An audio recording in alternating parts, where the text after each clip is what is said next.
आज हमारे दो कार्यक्रम इस विश्वविद्यालय में संपन्न हुए हैं।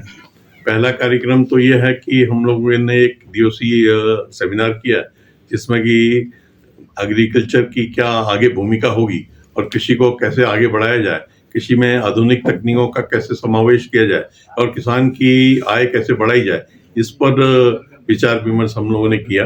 और विशेष रूप से मक्का, जो कि इस मेवाड़ की प्रमुख फसल है, इसको किस तरह से आगे बढ़ाया जाए, कैसे इसका उत्पादन राष्ट्रीय उत्पादन के बराबर किया जाए, इस पर भी हम लोगों की बात हुई है। साथ में धानुका एग्रोटेक के साथ हमारा एक MOU भी आज साइन हुआ है, जिसमें कि हम लोगों ने 3 विषय रखे हैं। पहला विषय छात्रों से संबंधित है कि छात्रों को स्कॉलरशिप मिले और छात्र अपनी जो ट्रेनिंग है, जो उनको ट्रेनिंग करनी होती है डिग्री के लिए, वो डिग्री के लिए ट्रेनिंग भी करवाएंगे और इनके पास कई इंस्टीट्यूट हैं, वहाँ भी कराएंगे।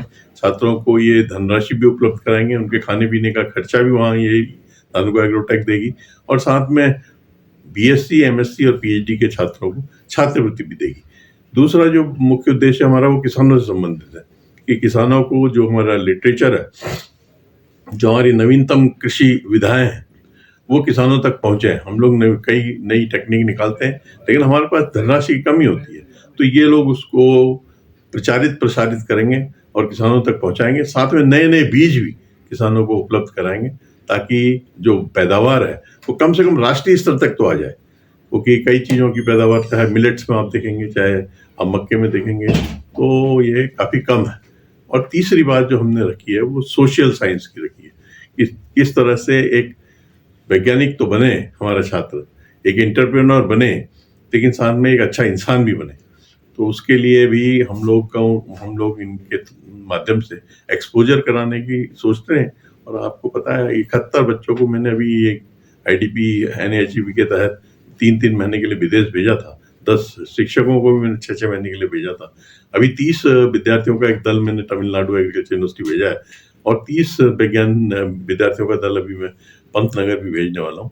तो इस तरह से बच्चों का नेशनल लेवल पे इंटरेक्शन हो, आपस में ये जुड़ें और अपनी जो सांस्कृतिक इनकी संबद्धता है और उसका भी ये आपस में बातचीत करें कि उत्तराखंड में क्या खाना खाया जाता है, उत्तराखंड में क्या क्या चीज़ें अच्छी होती हैं, राजस्थान में क्या क्या चीज़ें अच्छी होती हैं, तमिलनाडु में क्या खाया जाता है, तमिलनाडु में कैसे बोला जाता है, कैसे क्या किया जाता है, और एक्सकर्शन टूर भी रखे हम लोगों ने इसमें।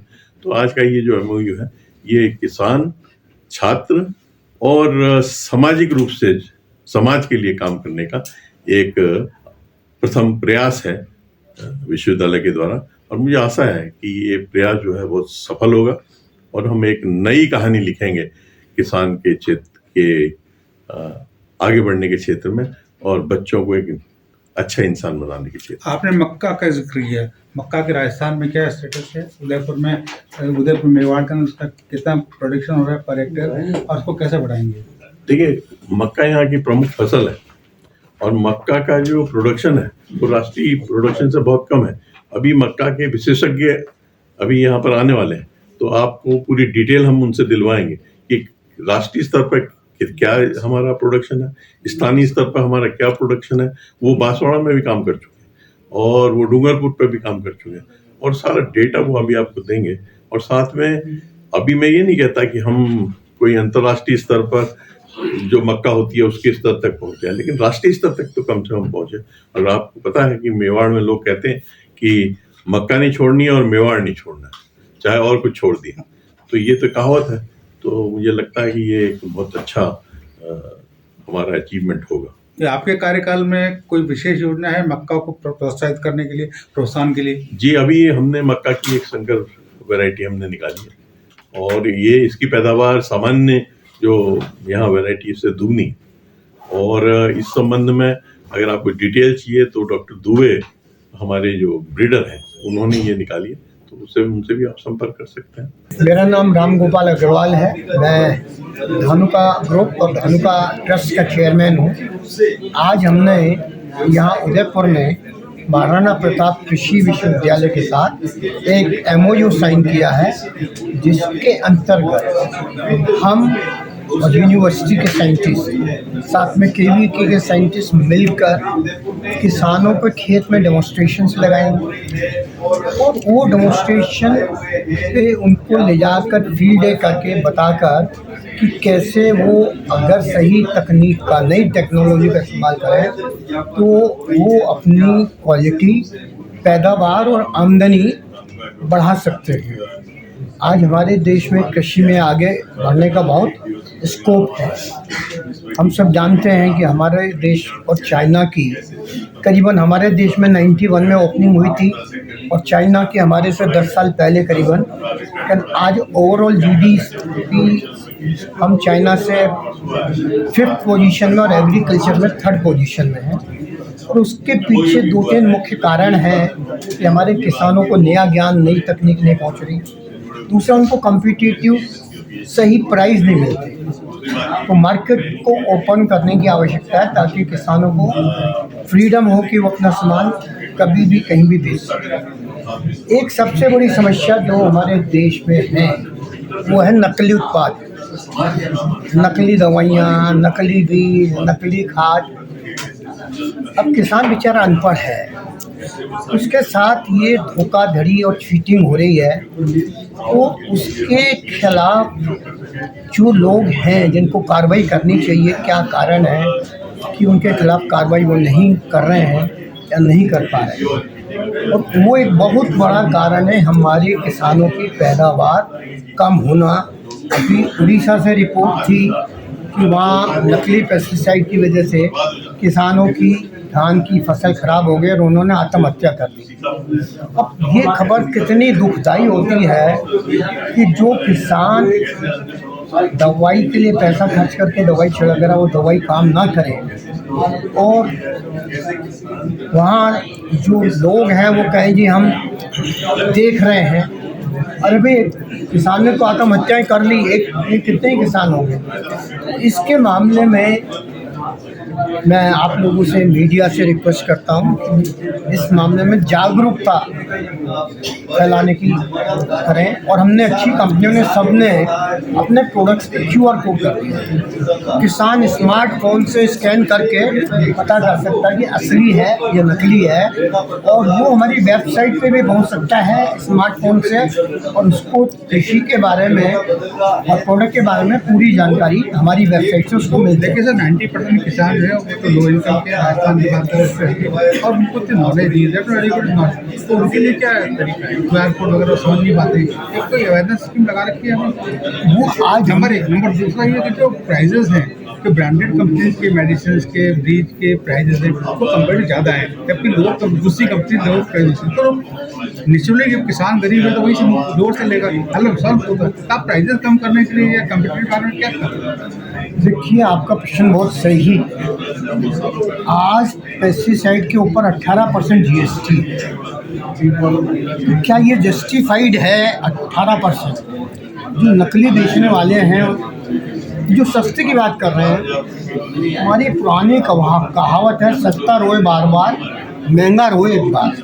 अगर आप सही दवाई डालते हैं, मान लो इस एरिया में मेज की बात करते हैं, उसकी पैदावार बढ़ के 5, 6, 7 टन हो जाती है, और वो उसने घटिया दवाई डाली तो उसकी पैदावार 5, 6, 7 टन की बजाय 2, 3, 4 टन रह गई, तो ओवरऑल उसका मुनाफा देखना चाहिए कि उसमें सस्ता है या ज़्यादा है। अगर वो सही चीज़ उपयोग करता है तो उसकी पैदावार बढ़ती है और ओवरऑल उसकी कॉस्ट ज़्यादा नहीं है। ये बात हम किसानों को यूनिवर्सिटी के वैज्ञानिकों के माध्यम से, कृषि विज्ञान केंद्र के वैज्ञानिकों के माध्यम से, और हमारे जो अपने लोग हैं, हम मिलकर ज़्यादा से ज़्यादा किसानों तक ये बात ले जाने की कोशिश कर रहे हैं। एक सवाल और है, MOU के साइलेंट फीचर्स क्या है? MOU जो आपने किया है, उसका साइलेंट फीचर्स क्या है? साइलेंट फीचर है नंबर 1 कि हम एक्सटेंशन, जैसे 1 और 1 2 ना करके 1 और 1 11 करेंगे। कृषि वैज्ञानिक यूनिवर्सिटी के, KVK के और हमारे वैज्ञानिक मिलकर काम करेंगे।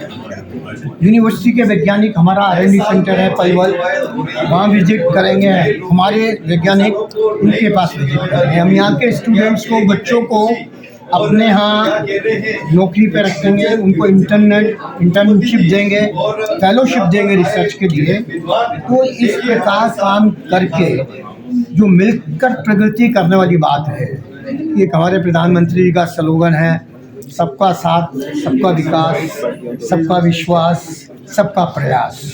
तो ये उस लाइन पे जो आज हमने MOU किया है उसकी तरफ एक कदम बढ़ाया है, और हम चाहते हैं अगर हम सब मिलकर काम करेंगे।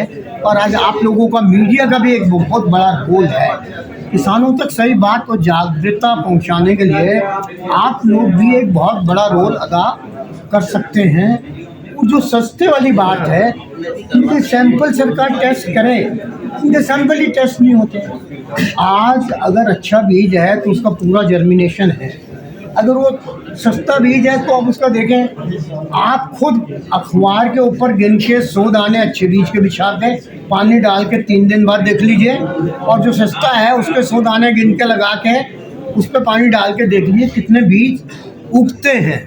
तो उसके ऊपर कीमत है ना कि कितने बीज जर्मिनेट होते हैं। आज ऐसा बीज मिल गया जो आधा ही जर्मिनेट सर, हुआ। आपने इंटर्नशिप की बात की, इंटर्नशिप के बाद जो लड़के करेंगे उनको अगर प्लेसमेंट का भी प्रोविज़न है आपका? बिल्कुल है।